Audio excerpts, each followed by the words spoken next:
দক্ষিণ কোরিয়ার মুয়ান আন্তর্জাতিক বিমানবন্দরে রোববার এক ভয়াবহ দুর্ঘটনায় একটি উড়োজাহাজ বিধ্বস্ত হয়েছে। জেজু এয়ারের একটি বিমান সেখানে 181 আরোহী নিয়ে বিধ্বস্ত হয়, যাদের মধ্যে 179 জনই প্রাণ হারিয়েছেন।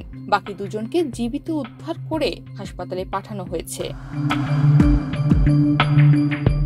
ওই বিমানের ভেতরে থাকা এক যাত্রী দুর্ঘটনার আগ মুহূর্তে তার আত্মীয়কে একটি হৃদয়স্পর্শী বার্তা পাঠান, যেটিতে তিনি লেখেন, ডানায় একটি পাখি আটকে আছে, আমরা অবতরণ করতে পারছি না, এই মুহূর্তে আমি কি শেষ বার্তা দিয়ে যাব? সকাল 9টার দিকে এমন বার্তা দেখতে পেয়ে ওই যাত্রীর আত্মীয় তার সঙ্গে যোগাযোগের চেষ্টা করেন, কিন্তু তার কাছ থেকে আর কোনো সাড়া পাননি। তিনি বেঁচে আছেন নাকি মারা গেছেন সেটিও এই আত্মীয় আর জানেন না। বিমানটি স্থানীয় সকাল 9টার একটু পর ল্যান্ডিং গিয়ার ছাড়া ক্র্যাশ ল্যান্ডিং করে। এরপর এটি রানওয়ে থেকে ছিটকে গিয়ে পাশের নিরাপত্তা বেষ্টনীতে আঘাত হানে।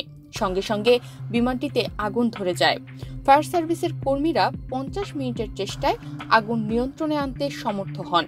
মুয়ান ফায়ার বিভাগের প্রধান লি জিয়ং হুন জানিয়েছেন, তাদের ধারণা পাখির আঘাতে অথবা খারাপ আবহাওয়ার কারণে হয়তো বিমানটি বিধ্বস্ত হয়েছে। তিনি বলেন, দুর্ঘটনার কারণ হিসেবে পাখির আঘাত অথবা খারাপ আবহাওয়াকে ধারণা করা হচ্ছে। সংশ্লিষ্ট সংস্থাগুলোর যৌথ তদন্তের মাধ্যমে পরবর্তীতে দুর্ঘটনার কারণ জানানো হবে।